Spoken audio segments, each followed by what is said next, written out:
I'll get started. Yeah. And then if you can just let me know as soon as Joe is with us, Sarah. Yeah. But if Mirella, if Joe doesn't join from the start, then maybe we can just get started with the other things and kind of work our way through some of the slides. So I'll still come to you first, I think, Mirella. Yeah, if Joe's not here. Oh, and Joe is here, so that's fine. Perfect. Hi, everyone. Thank you for joining us. Just give us a few minutes to get ourselves all connected and ready to go, and then we will get started. Thank you. Hi, Joe. Thanks for joining. We changed this meeting into a webinar just before the start. So any of your colleagues that kind of registered for the meeting as attendees might be in the attendee part and not immediately able to speak. If you could maybe let me know their names so I can promote them to panelists.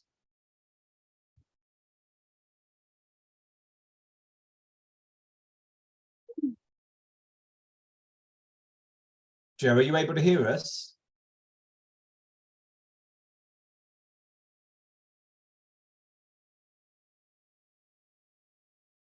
No. Okay. How are we doing for numbers? Okay, we'll just give it just one more minute, everyone, and then we'll get started. Thanks for joining and thanks for your patience. I can still see lots of people. Sorry for jumping in here. I'm Dorothy. I'm just walking over to Joe and see if she can hear. Okay, thank you.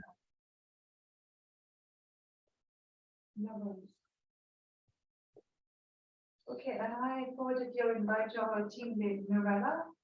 She's heading the civil society unit. So if she's available, she'll join. If not, we just continue with the flow. And Agnese, she's actually in the same office. She's on the call, working with me on corruption.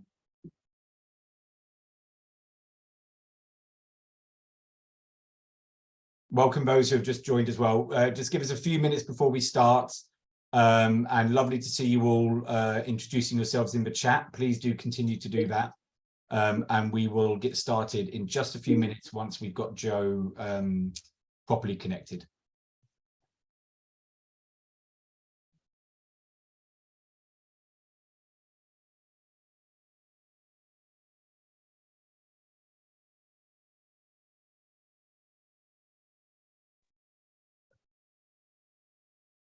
Hi, Joe, can you hear us?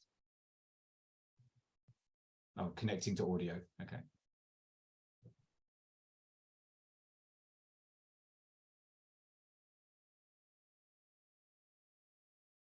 Hi, Joe, can you hear us? I think you're on mute still. Joe, you're still on mute?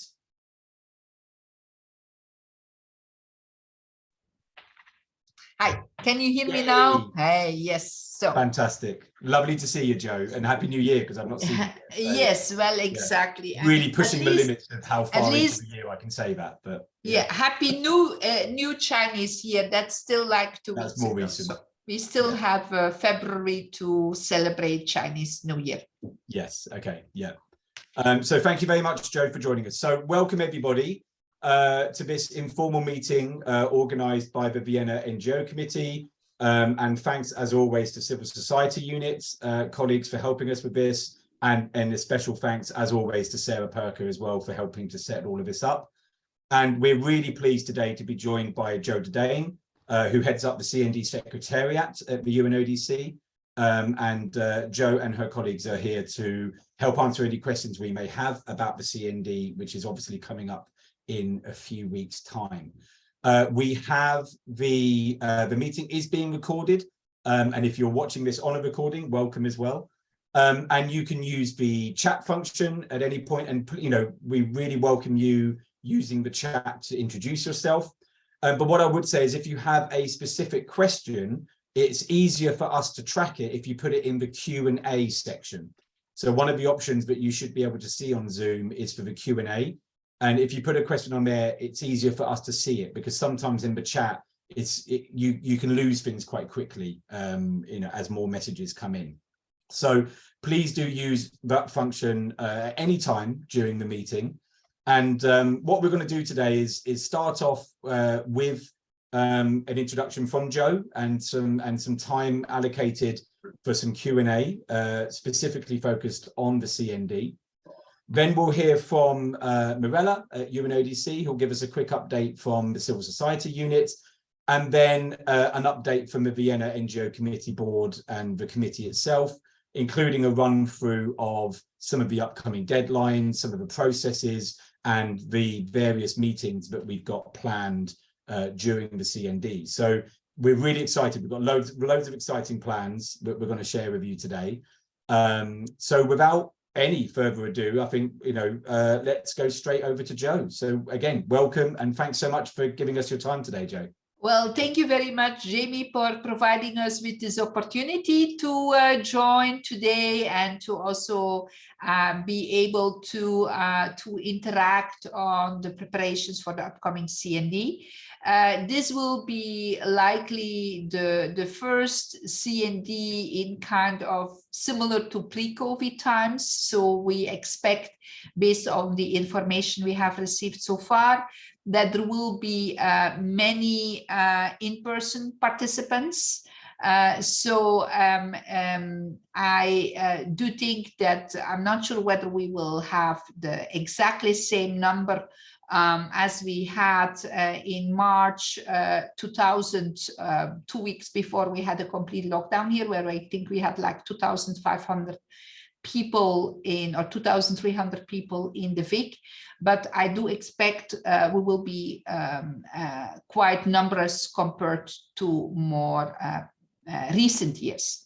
I mean, from as far as we know yet, the meetings can still be conducted in a hybrid mode. As Secretariat, we are very much, in a way, pushing for this to continue to be the case, because we know that it is also for civil society very important to have people being able to participate if they are not necessarily able to join in person. I have to, though, say yet that we also do not know whether that will also be possible in the future. We are fighting hard for it. But for example, in New York, there are many of the other commissions and other, in a way, formal intergovernmental bodies that have gone back to in-person only, which would, from our own substantive secretariat, would not be what we would like to see happen. But we are part of a bigger system, and we also do not know how far we can really, in a way, push that against decisions that are made secretariat-wide. But the understanding is that the upcoming session will be in a hybrid format, very much as was also the case in previous years. There will be the in-event platform that is being used to make it easier for online participants to also go from the main meeting room to the side events. So, and man, this kind of one event, in a way, feeling, we try to also, in a way, continue to maintain with that online platform. So in terms of the agenda for the meeting, these member states will obviously spend some time in preparing for the midterm review of the policy commitments made that is due for next year. The CND chair, the ambassador of Colombia, has started already well in time to have consultations with member states on how to pursue this. His chair's proposal is very much following past practice as a starting point, but we will have to see then in the weeks and to come on how that will evolve. But he hopes that basically that could be finished, that work, or well advanced even before the Commission starts. I mean, that's his hope, his wish. So that if that happens, then time would be left also for the other items on the agenda. There are, as usual, a number of recommendations coming from the World Health Organization that will need to be acted upon by the Commission during the agenda item on the implementation of the treaty bodies, or the treaty convention. So here we will have a voting on Wednesday morning. I do not expect that will be as exciting for NGOs as we had a discussion on cannabis some years ago. I think it will be more a technical debate. We will see next week how many resolutions will be scheduled or will be tabled. I mean, that deadline is not yet there. That will be next week. And as usual, you know, there will be opportunities for civil society to take the floor in the plenary. We are in advance very grateful, Jamie, if you could coordinate it, because obviously it's all time permitting. So it's better, as you, I think, very successfully did over the previous years, to spread it so that not everybody takes the floor under the same agenda item, and the chance is really higher that that statements can be effectively delivered. I think it's also good practice that there is also a video message prepared if there is any problems, that we then can in a way also show the video instead. So I think that's recommendable. Very important is also that we can only in a way show or give the floor to people, the chair can only give the floor to people or have people in a way contributing if they are officially registered for the meeting. So we had a number of these occasions in the past where then, you know, we discovered too late that colleagues were not part of a delegation, and then it was just not possible also to have them taking the floor in the meeting. So that's very important, and to in a way make sure that all the in a way rules for registration are basically followed. So maybe I can, I mean, I know that one of the things that is really very important for NGOs is side events. We have received a record number. We have 155 side events applications received. In a way, we have done our very best to try to accommodate all of this. This is currently in an internal clearance process. So once that is finished, it will be shared with organizers, and then, you know, we can take it collectively from there. Do you, Joe, do you have, because one of the questions we've received is actually about the side events. Do you have any idea when that might be? Are we talking days, or are we still more than a week away, or? Well, I do hope that that we have it rather sooner than later, but as I said, it's with the executive director right now. So yeah, okay. I don't want really to commit on her behalf, but of course we have in a way also made the case that it is important for everybody in order to provide to have the necessary arrangements and preparations that people know in advance. So, okay. But I can only say that from our secretariat side, we have tried to complete our own work as fast as possible, and it's now in a clearance process. So okay. Obviously we have focal points in the secretariat. It's Madina, who many of you know, and yeah. Waimin. And, you know, if there are very, very specific things on, you know, the support that the secretariat can provide, I would suggest also that, you know, they also kind of check what is in the guidelines that are available online, because I think many of that information is in the guidelines. And then if there is still something that is not really clear, that then they reach out to the colleagues in SGB that work specifically on the side events. Okay. Yeah, thank you so much, Joey. And that, yeah, I really appreciate that. And just to reiterate then, if you did submit a side event and you haven't yet seen an email or a program or a schedule, you haven't missed anything. It's still being processed internally at UNODC, and we should hopefully see it soon. So thank you for clarifying that. So yeah, I mean, Joe, I think we have a bit of time now, just in case there's any other questions that kind of come up. And I see we had one already, which I'll come to in a moment from Adria. A quick one from me before that is just to check in with you on the hybrid format that you mentioned. In terms of, obviously, if you're there with an NGO badge in person, it's the same status, the same access, it works the same way as it ever did. If someone, are you using UN Web TV this time round? And could you just explain to people what is it they have access to if they register on Indico to join online, versus what can they access anyway without registering via the webcast and UN Web TV? You know, just to try and explain to people what that difference is, to help people understand if they do need to register or not. Would that be okay, Jo? Yes, they do have to register this time, because we will only have the webcasting over the in-event platform. So in terms of in-person participation, the maximum number is 10,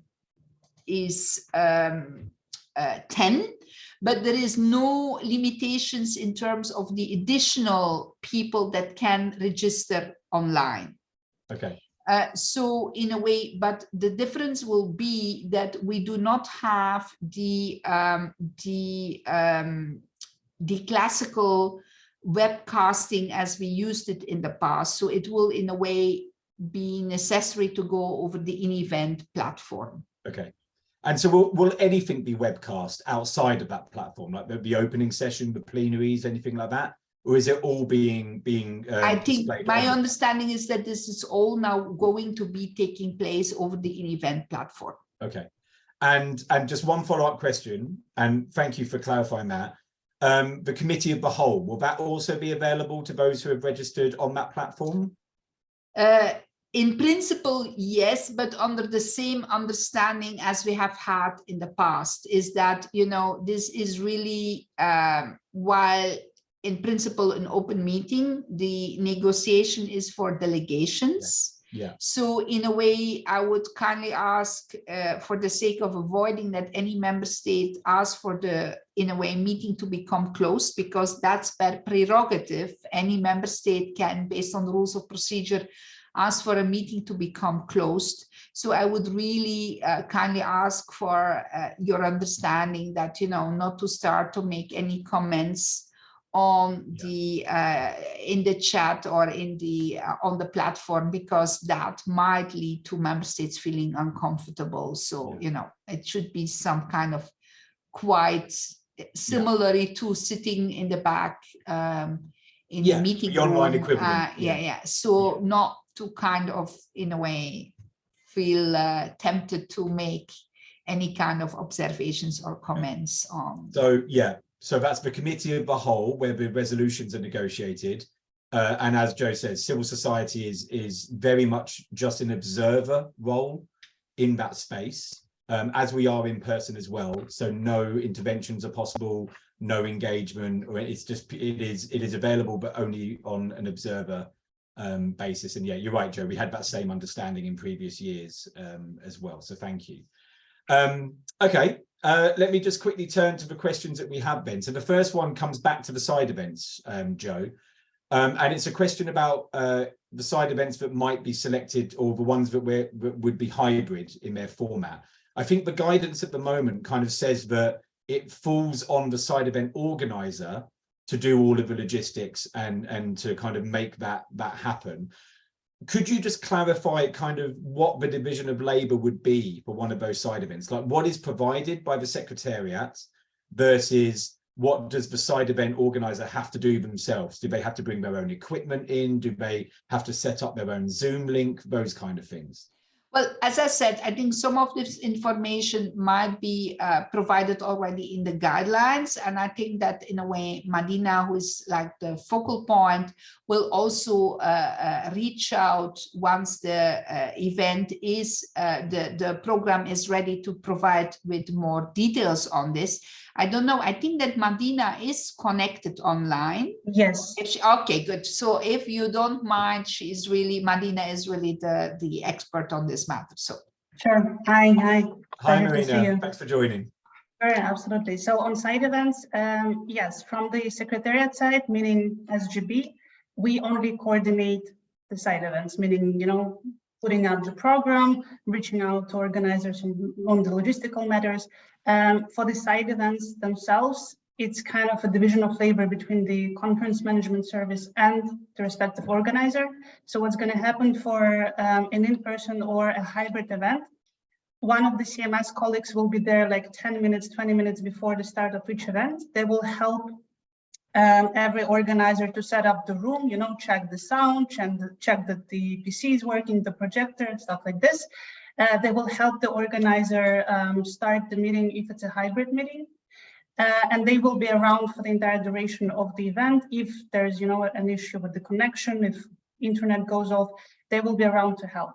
The rest is really on the organizer themselves, meaning that if it's a hybrid event, the link, well, first the platform has to be chosen by the organizer, and we do recommend either WebEx, Zoom, or MS Teams. And that's because, I mean, due to technical, you know, due to technical details and due to the technical setup and also the experience of our CMS colleagues, these three platforms would really make it easy for the organizer to run the meeting. So the organizer chooses the platform, the organizer creates the link. If it's an event with interpretation, then there are further, you know, details that need to be arranged, like the channels need to be set up based on the number of languages and stuff like this. And then the rest of the meeting is basically under the responsibility of the organizer to make sure, you know, if you have a lobby, any troubleshooting on the platform. So yeah, that's with the organizer. I saw in the chat there was a question about interpretation for hybrid and online events. If we have not received a request from you by this stage, we highly encourage you to let us know as soon as possible, because interpretation for side events appears to be the most complex setup. There is a limited rooms available that can accommodate this setup. And it is only one side event per time slot that can have interpretation. So that all makes it even more so complicated. I mean, we are doing our best to accommodate all requests, but if we receive a request for interpretation for a hybrid or online meeting, well, for a hybrid meeting too late, too close to the session, we might not be able just to, you know, to provide the room in that request. Yeah, I hope that Medina, thank you. Yeah, totally understand, and thank you so much for clarifying that. I think I'll come back to the translation bit in a moment, because I think there's also a question that's come in from Ruby, which I think follows up from what you were saying, Medina, about you know, it's up to the organizer to really do most of the you know, the logistics and things for their event. If an event was to be an in-person event, but they wanted to have one person join remotely, so they wanted to have one speaker connect via Zoom or via some online platform, that would be okay, right? It would just be up to them to sort that out. They'd have to make sure they've got the laptop and the means to make that connection. Well, I'm afraid then it's a hybrid one. Yeah. Then it's a hybrid one. It doesn't matter how many online speakers we have. As soon as we have one online speaker, then the format changes, because the colleagues from the IT and CMS need to change the setup in the room. So even if it's one speaker, even if it's just 2 minutes, we need to know that it's a hybrid.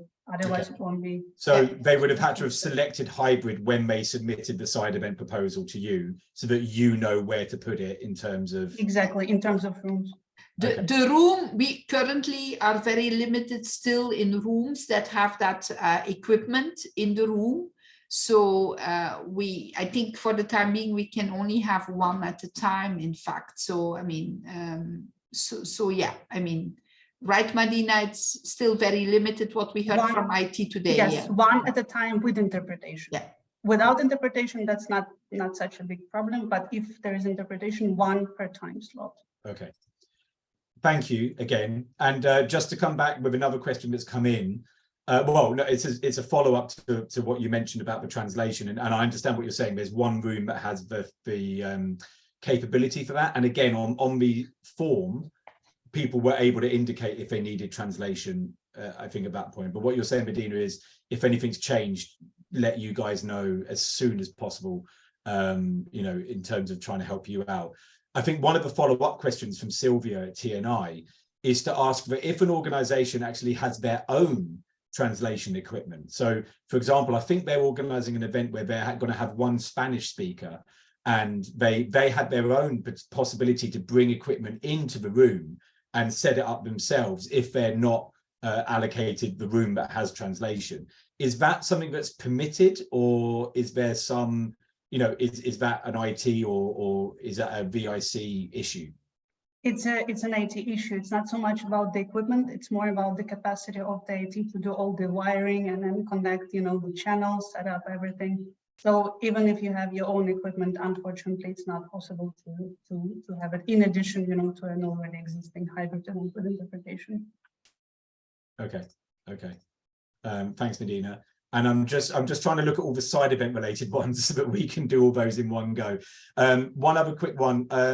Balakis from the Green Crescent in Malaysia, I think received an email that everyone received a few days ago, just to say the program is coming soon and we confirm receipt of your application. Can they take that as that their application has been approved, or can they not?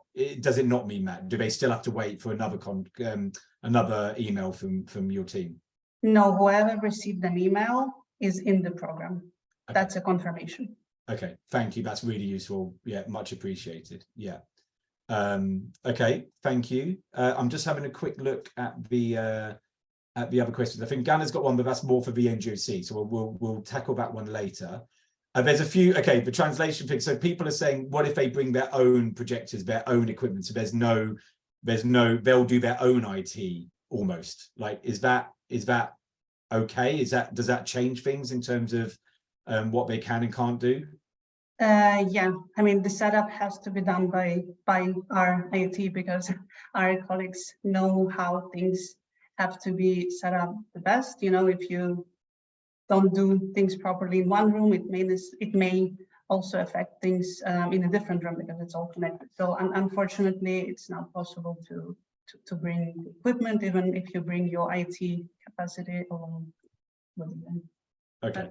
I'm sorry to jump in here because I also saw it in the Q&A, and I think also Ruby meant if they have online translators that are kind of remotely placed, translating or interpreting the meeting from outside of the VIC for a hybrid side event. Is that something that works, or also does that fall under the... Unfortunately, also not. We explored that option too, but that also requires a setup arrangement from our IT colleagues here in the VIC. Okay, thanks. Okay, Medina, thank you so much for that, and it's great to see you as well, and for colleagues as well to see you.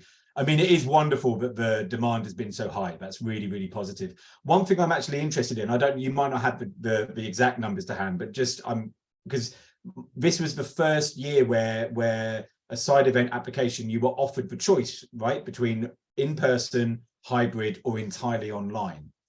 Just purely out of interest, how did that work out? Have many people applied for an online event, or have most people as like 99% of people wanted hybrid? It's not 99, but I'd say about 70–80% went either for hybrid or in person, and the majority out of that 70–80% went for hybrid. So went for hybrid. Okay. Yeah. Okay. No, that's really interesting. Really good to know. So there are some that are going to be entirely online. Yes. Yeah. Okay. Okay. Thank you so much, Medina. I again really appreciate it. Sure. And I think we have a question from Manuel, but we've kind of already answered it. So I see Sarah, I think, is typing a response there as we speak. I haven't been able to follow the chat, so I'm hoping there's no questions in the chat. If there are, please move into the Q&A if you possibly can. So any other questions for Joe and for Medina while we have them and while they're generously giving us their time today? Any other questions that might come in? So Dave is asking, Dave Borden, sorry, is asking, he can't quite recall which of those boxes he ticks, whether hybrid or in-person or online. Is it possible to switch things after the confirmation? I guess that has implications for rooms and everything, doesn't it, Joe? And Medina. Yes, I really think that it is really important that, to my knowledge, it's really very difficult. I don't think we can accommodate any additional hybrid meetings at this moment in time. I mean, yeah, as I said, we have in a way limited capacity with over 150 side events. It is really quite an exercise, and we really try to help everybody the best we can, but there are obviously limitations. Thank you, Joe. No, I mean, yeah, I mean, we appreciate that how difficult that must be to fit everything in. I mean, we've gone in a very short space of time, Joe, really, in just a few years, from 50, 60 side events during a regular CND up to 3 times that amount. So, and the VM building has not grown. You know? So yeah, I really do appreciate the time and energy you guys put into this, and because it does remain a really important way for NGOs to engage, you know, at the CND. So thank you for that. Humberto has reminded me of a question I actually had as well, which is fantastic. Thank you, Humberto Rotondo, for putting this in there. In terms of the CND passes, this is for those people who will be there in person. Obviously, you know, they can be picked up on the Monday morning, the first Monday of the CND, and normally that generates quite a bit of a queue at the entrance to the building. Are you envisaging that there might be an opportunity for colleagues to pick up their pass before Monday? Sometimes there's a slot over the weekend, sometimes the Friday before. Yeah, the Friday before will be possible, but unfortunately not over the weekend. And again, this is not a decision by us as substantive secretariat, because we basically would have been willing to do so, but this is basically the prerogative of security, and for them it's not able to accommodate Sunday registration within their existing resources. So I'm very sorry for that. It will indeed mean that there will be likely very long queues on Monday, so people should really take that into consideration, make sure that everybody who can already in a way pick up passes on Friday is also doing so. But again, this is not, there are a lot of limitations, similarly to what I said in terms of hybrid meetings, that are beyond our this is not something we as substantive secretariat have within our own purview. So we are here in this case depending on security, and they confirmed that they would not be in a position to in a way enable Sunday registration. Okay, so as I see Christina's mentioned, hi Christina, by the way, has mentioned that that was possible in the past, but thanks for explaining that that's not going to be possible this time round.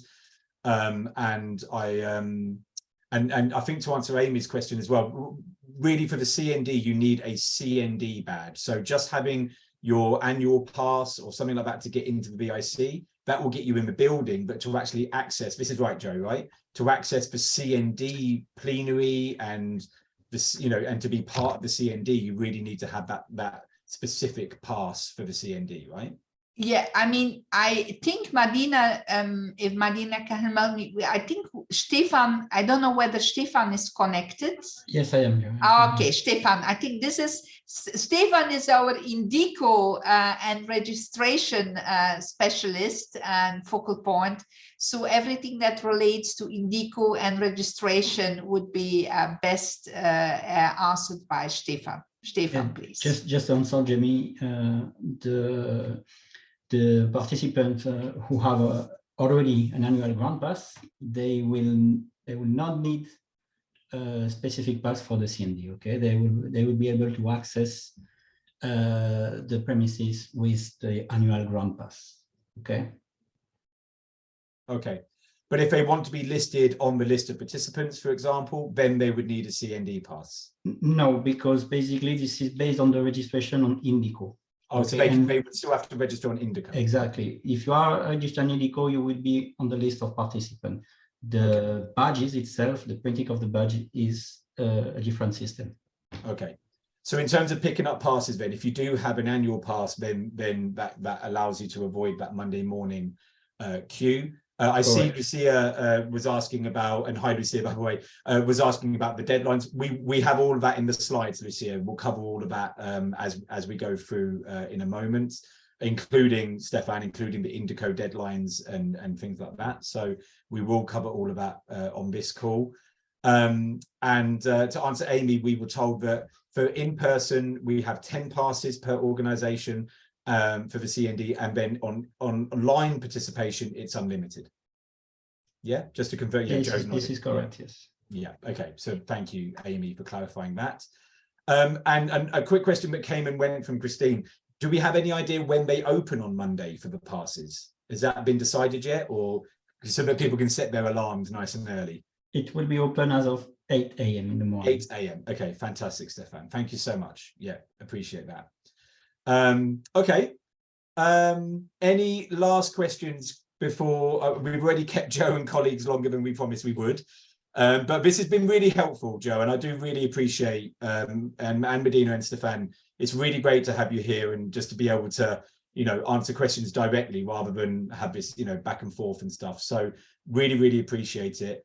And yeah, thank you for your time. And I think if it's okay with you, unless you want to set up have a few final remarks, Joe, we'll then proceed with the rest of the program from our side. But Joe, over to you. So all this information is also made available on the CND website. So I would really kindly ask delegations or our colleagues to really check there. And as I said, if there are any specific questions, to really also follow up, send it to the general SGB mailbox, and then it will basically be responded by the respective colleague.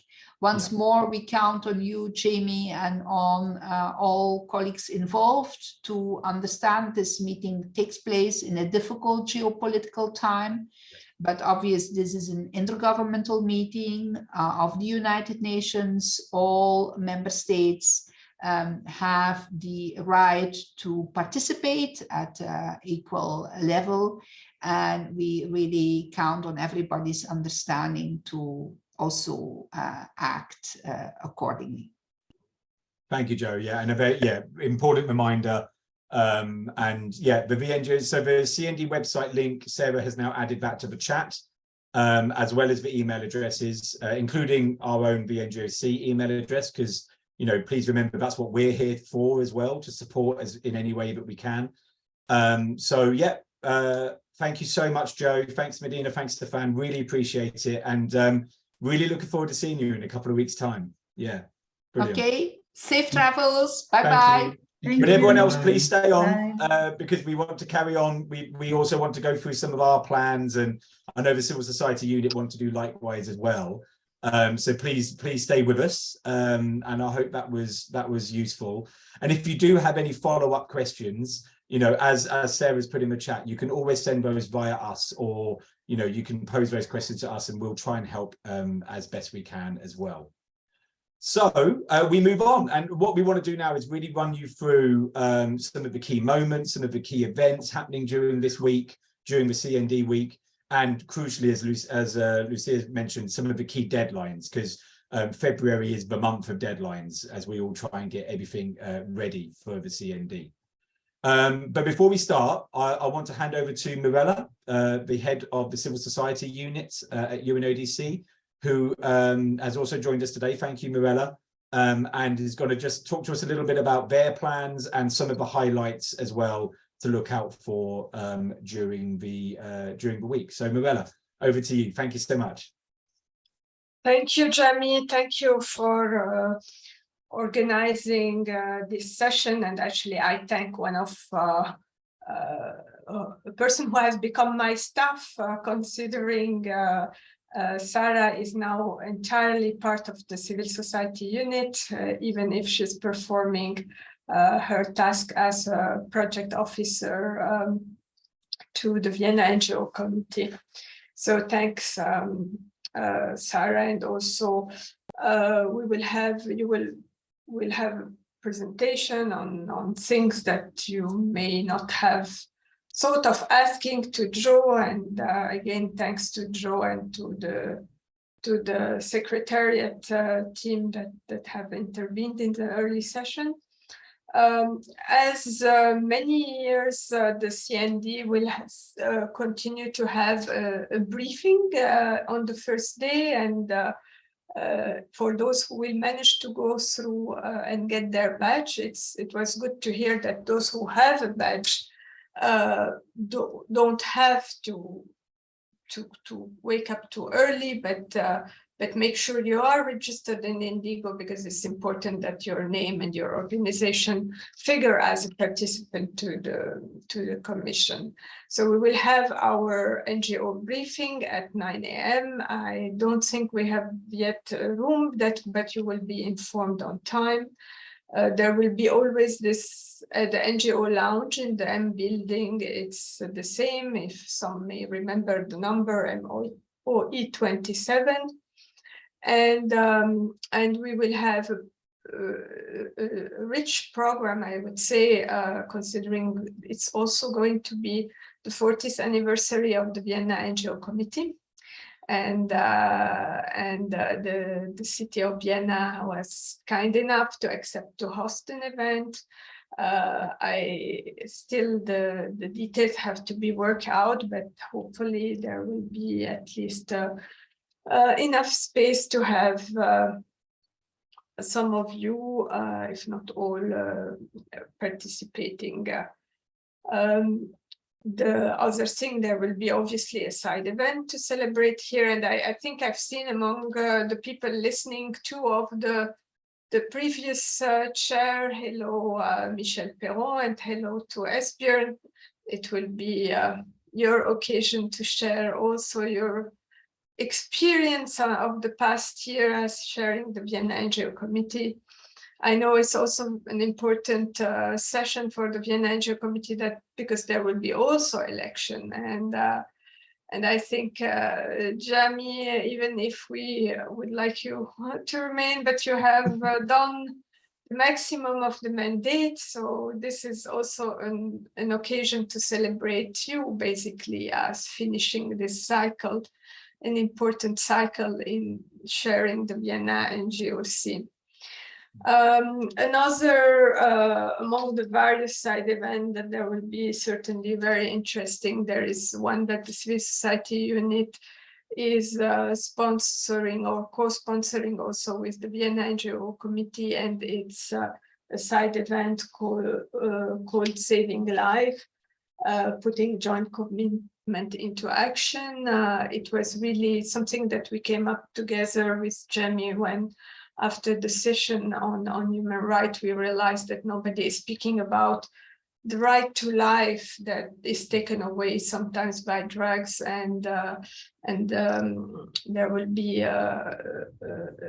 parents who will speak about her sad experience, especially during COVID, and all her effort to help her son who passed away by overdose recently. So yes, it's bring us to reality. It brings us to why there is a drug control regime and why there is a CND in March. It's not only just to, be there all together, which is nice, but it's also to find the right policies to ensure that we are saving lives.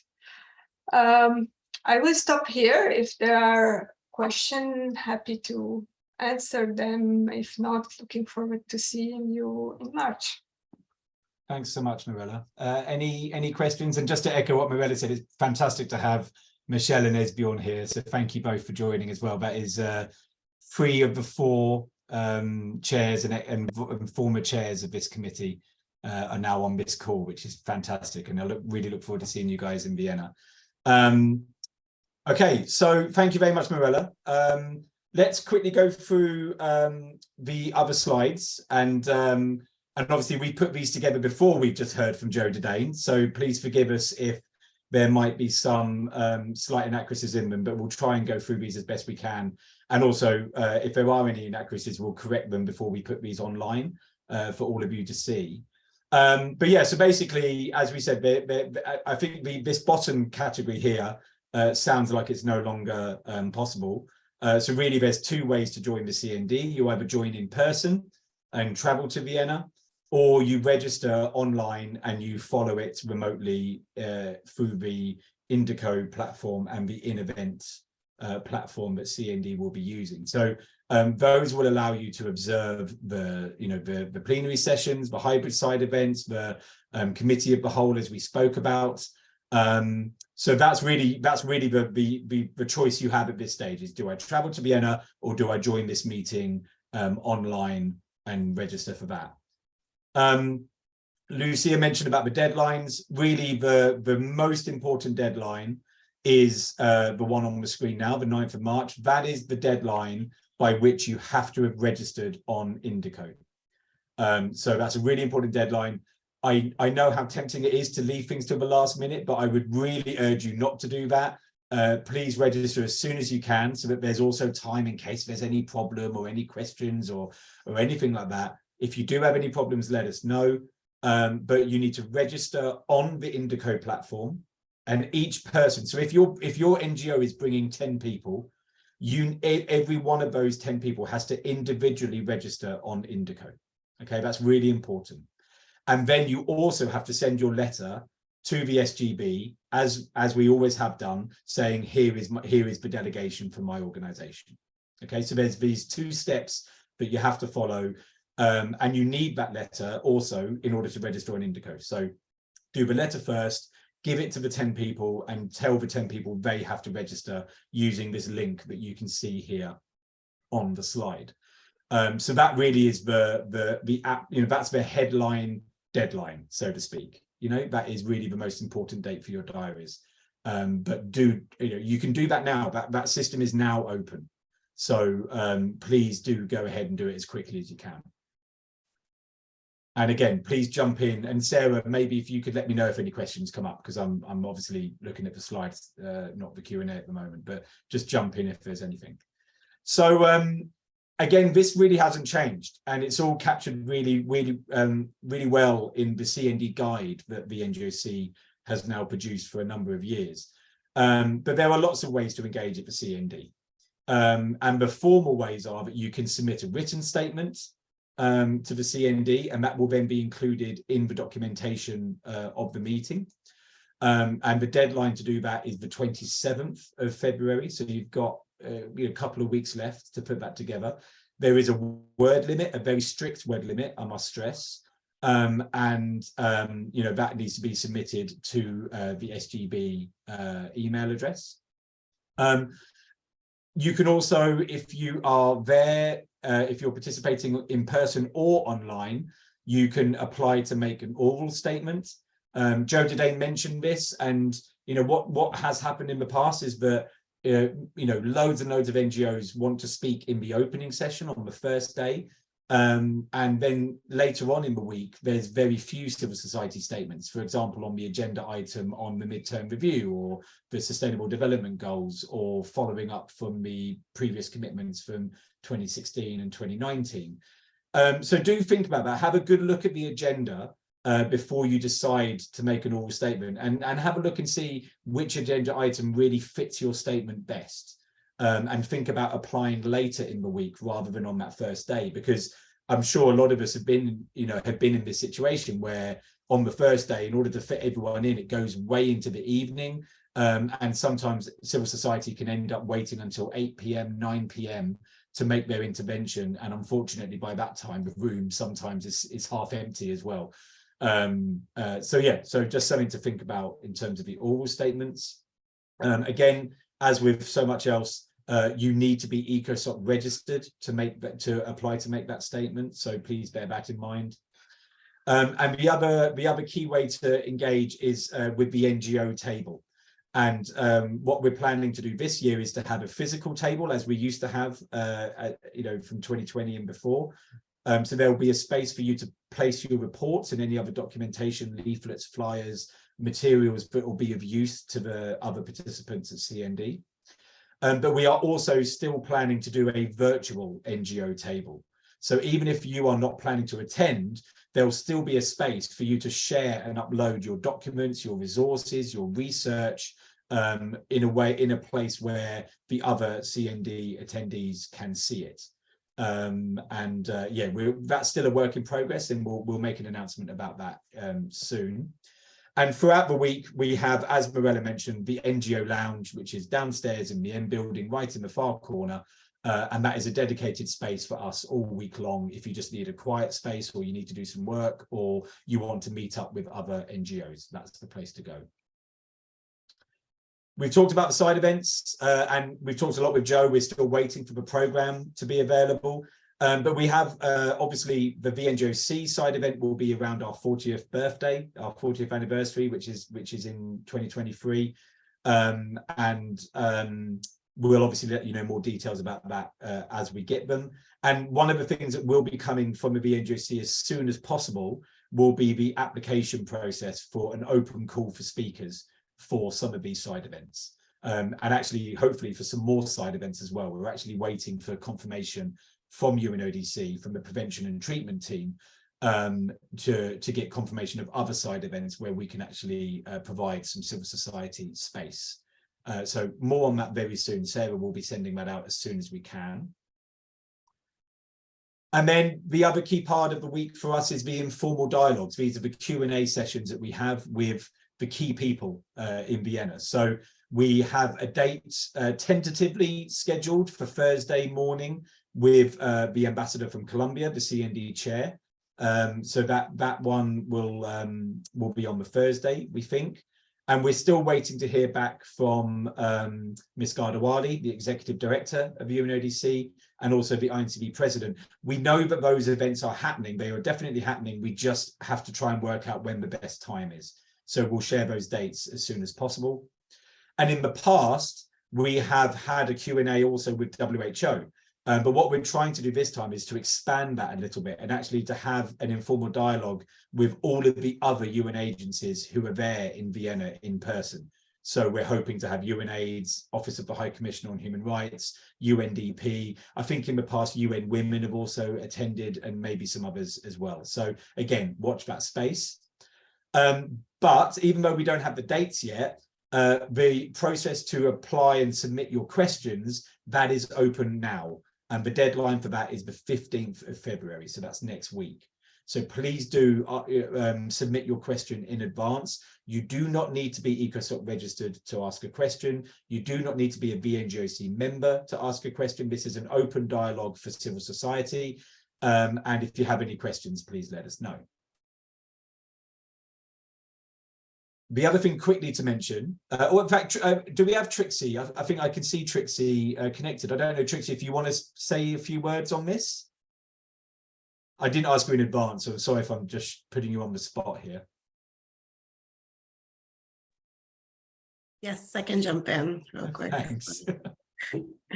Yes, so similarly to the regional working groups that the Vienna NGO Committee and the Latin America Working Group in coordination with the New York NGO Committee on Drugs has coordinated, we're launching a youth working group on a proposal from our last informal members meeting during the CND thematic intersessionals last year for a youth civil society working group to gather all of the youth organizations within the Vienna NGO Committee and to think of how we can best support youth engagement. So I believe the call is open and available through that link. And we're going to be sharing more information about that.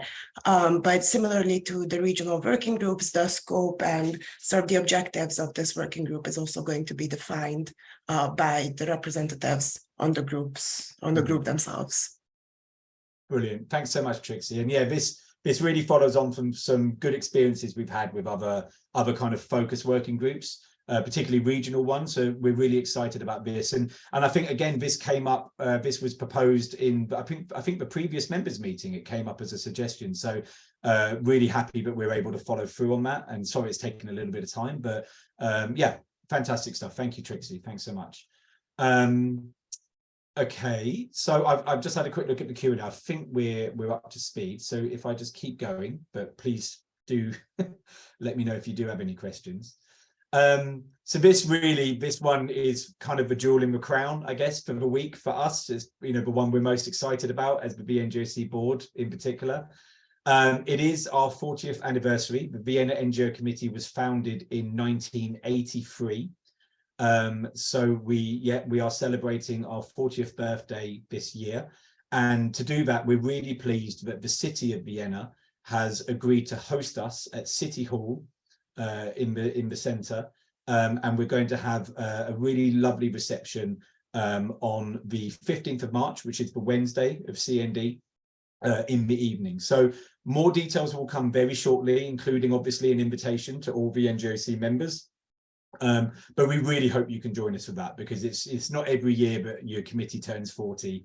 And as we've said, we're really pleased that we'll be joined by Esbjorn and Michelle as well. And you know, hopefully also by Ms. Gardawali, by the CND chair, by other ambassadors, and obviously by the city of Vienna themselves. So really looking forward to that event, and yeah, please mark that down in your diaries as well, so that you can join us on the 15th. And then the following day, provided everyone has clear heads, we're going to have the AGM, and as Mirella said, that's where we do the elections. I'll come on to that in a moment. So the AGM, we're scheduling that for Thursday, the 16th of March, so the day after the reception. And we'll be starting at 4 p.m. and that will obviously be back in the UN building. That will be back in the VIC. We'll confirm the exact room and details shortly. You will be able to join that online. That was always the case, or at least that's been the case for many years anyway, and that will continue to be the case in March as well. So one of the key things to emphasize, because that meeting is on the 16th of March, the deadline to pay your membership fees in order to vote, for example, is the 14th of March. So there's lots of information on this slide, but basically the fee depends on the income that your organization received in the last calendar year. You can find more details on the website, and Sarah is the person to speak to or to email if you have any questions. You can pay these fees by bank transfer or also by PayPal. And actually, particularly for those of you outside of Europe, PayPal, if you do make the payment by PayPal, it saves us a lot of money in banking fees, just to say that. So more money would go towards the committee if you did it that way. Okay.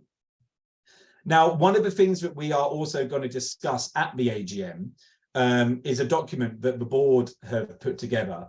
The board discussed it back in September when we had a face-to-face meeting in Vienna, which was great because that was the first time the board has managed to have a face-to-face meeting for a number of years as well.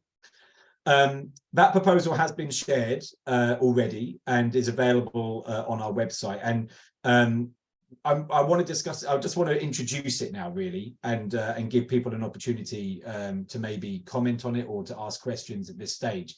But it's not something we are deciding on now. It's something that we will officially propose as part of the AGM, and if necessary, you know, take a vote on that as well. So the proposal that we're making is that basically what we've noticed is that for a number of years now, we've had a membership bracket for those whose income is under 10,000 euros. There was no membership fee for them to be a voting member in good standing. Instead, we just asked them to complete a form once a year to confirm that they were still engaged and still working in this sector. But what has actually happened since kind of 2018 is that the proportion of our members who say that they fall into that category has now increased from, I think it was like below 30% or maybe around a quarter. It's now more than half of the total membership. So that's obviously a really significant shift in a short amount of time. It poses challenges for the board, and I think we lay those out in the document as well. Obviously, one of those challenges is that it has an impact on our income, because these membership fees are the income for the committee, and they help the committee to sustain the work that we do. It has a governance kind of implication as well. And the other challenge that we have as a board, the board is 6 volunteers, wonderfully supported by Sarah. But the one thing we don't have the capacity to do is audit, and not even the capacity, we don't want to have to audit our members.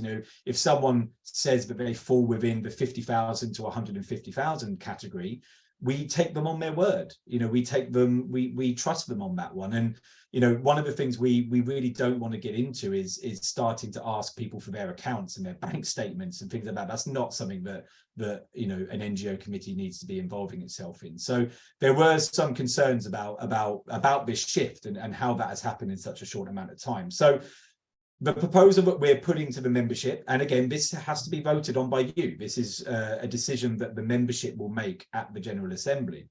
But the proposal is that we basically stop having a non-paying voting option.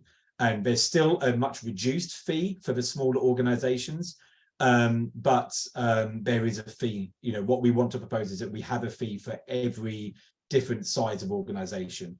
One that does take into account their income status and does take into account their level of income each year. And then for those who don't want to or are unable to pay a fee, there will be the option to be a non-paying member. I think a lot of committees do have this option where you can be a non-paying member and still enjoy all those benefits, but you then don't have a vote in the governance of the organisation or of the committee. So that's really, that's the proposal that as a board that we are putting on the table for March. I know that it only went out very recently. I think Sarah was able to send it out yesterday because that's on me. I was meant to draft this before Christmas, and I apologize that it's taken so long to do that. But there's still plenty of time between now and the 16th of March for people to look at that document, to send their comments in. I mean, it's an open process. We really do want to hear from you, particularly if you have real kind of concerns about this idea. And then we can also then discuss it at the AGM. So let me just pause for a moment there, partly for my own voice, but also to give you guys a break, and also to see if there's any questions on that, or if people generally agree with that, or whether there's some real, anyone wants to know a bit more about the thinking behind it. I mean, I see Augusto suggesting kind of like a standard fee. It's actually, again, we did discuss this, Augusto, and it's an interesting idea. But actually, one of the things in the statutes, or actually, I think it's in the rules of procedure of the Vienna NGO Committee, we do commit ourselves to having a staggered membership fee depending on the income of the organisation. And I do still support that idea. I think it's, there's something more equitable about it. The bigger NGOs, the ones with the 7-figure budgets, that they should pay a bit more than the very small grassroots organizations that may be getting much less income each year. So I think that's something we do really want to stick to, not only because it's written in the statutes, but because we think it's a good principle. I don't see any other kind of questions on that, so which is reassuring in a way. But like I say, please do take the time to have a look at that. I think for those of you who are technologically able, the QR code on the screen there will take you to the proposal, if I'm not mistaken, Sarah. There's also a link down there for those who prefer old school links like me. And it also has been circulated by email, and we will circulate it again before March. So it's a genuine invitation. We really do welcome your comments and your thoughts on this proposal. Obviously as the board, we hope that you understand kind of where it's coming from. let me just really quickly just check. I'm conscious of time as well, but I just want to check the comments. Okay, so let's move on then quickly. Again, kind of conscious of time. So the other obviously important thing at the AGM will be the board elections. This year we are voting for the chair, and as you heard earlier, my term as chair comes to an end this year. I've served the kind of maximum 3 terms, and it's been a just wonderful experience and a great honor to do that. And I'm really excited to hand over to whoever comes next. Really excited. So the deadline to submit applications or submit your nomination for these for the role is the is somewhere on this thing, isn't it? Is it the 14th, Sarah? I'm looking around the slide now. I think the deadline. I think the deadline for to submit your application if you want to run for the board is the 14th of February. Yes. Sarah can quickly jump in if I've got that wrong. And as we say, like, you can join this meeting in person. We'd love to see you. We're really hoping to see a lot of you in person, obviously, but you can also join via Zoom, and you can also vote in advance, and you can also vote by proxy. So there is, you know, it was already a hybrid process before we even knew what hybrid processes were. So it was already that open process, and whereas in the last couple of years we've done all of this electronically, this year we're going back to the process as it's actually kind of enshrined in the statutes. The other positions, I'm sorry, I can't remember if I've said this, but obviously the chair position is being re-elected, and then also the deputy secretary and the deputy treasurer. They are the other 2 positions. So there's 3 positions on the board that are up for election in March. And if you want to take part in that election, the deadline to kind of give us, you know, if you want to take part remotely, the deadline to let us know is the day before, basically 24 hours before, Wednesday, the 15th of March. That's if you want to vote online, or if you want to do it by proxy or anything like that. We just need that little window of time so that Sarah can do all of the logistics and make sure that we're not missing anyone out. Okay. I think the last thing from my side is just to plug, as we always do, to plug the marketplace. I know I've looked at the participants list. I know most of you are on there, and I get the email every week letting me know who's posting things on there and what the latest updates are. And it's great to see it being used. This is, for those who might not have heard of the marketplace, this is like our own kind of database. It's a social media platform in a sense, or it's just for NGOs working on drugs. So it's really a place to connect with other NGOs, to disseminate your work, to promote your events, to promote your reports, really just let everybody know what you're up to. And if you're looking for a prevention partner in Kenya, or you're looking for a harm reduction NGO in Thailand, the marketplace is the place to go to make those connections. So please do register. It takes just a couple of minutes to register. It's completely free. It's all open. It's something that we have created with the Civil Society unit for you to use and to make the most of. So yeah, just another little plug for that. And there'll be another one in March, and we'll keep plugging it, and we'll keep plugging it until every NGO is on there. I will stop there. Just to say thank you, and any final kind of questions that are coming up. So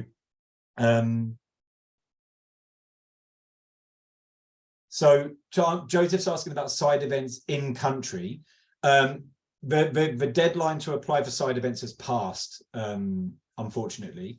That was in January, and you were able to organize an online side event.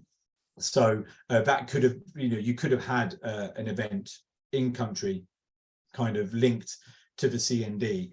I mean, obviously there's nothing to stop you organizing a meeting in your own country during the same week as CND and to tie things together, but it wouldn't be a part of the official program, because that process has already ended, unfortunately.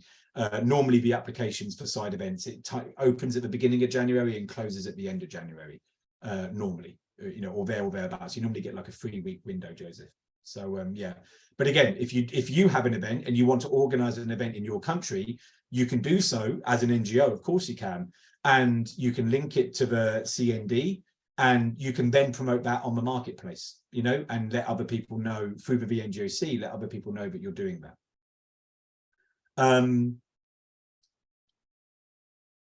So Dave Borden's asking about whether it would undermine like the committee if there was a system in place for people to help other people with their membership fees. I mean, I guess my immediate reaction, Dave, is that there's nothing against that. You know, there's nothing in the statutes or anything like that. You know, the statutes do say that to be a member of the VNGOC committee, you have to be completely independent from any other member. So, you know, for example, if you have like if you're a chapter of a bigger NGO, that chapter cannot join. You have to be an independent NGO in your own right. I mean, I would say that, yeah, I mean, making a donation on behalf of another NGO wouldn't to me indicate that that independence doesn't exist. Yeah, it's a difficult one, Dave, because it's something I don't think it's ever really kind of come up before, but I'm almost certain there's nothing to actually stop it from happening. Again, if that was happening in a massive scale, then the board would have to maybe look at that as well. But I think at the moment, that would be something that could happen for sure.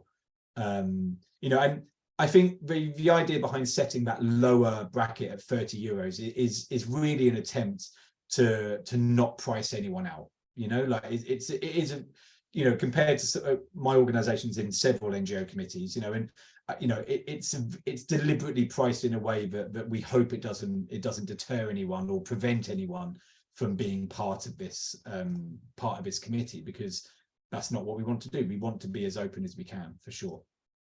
Okay, and I see Sarah's been furiously answering questions in the chat as well, so thank you for that. Sarah, is there anything else that's come up that we need to address, or should we finish there? No, I think we've addressed everything, at least question-wise, we've received so far. Okay. If there are no more questions or interventions, then I think we can close here. I just want to flag, Mate has made a really, really good point that all of those membership fees that I showed you are minimums. We would never stand in the way of a member who would like to give us a donation above and beyond their membership fee.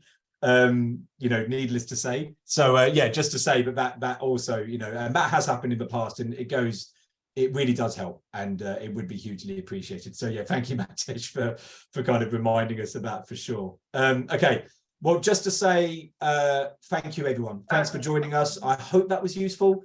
The recording will be online, the slides will be online.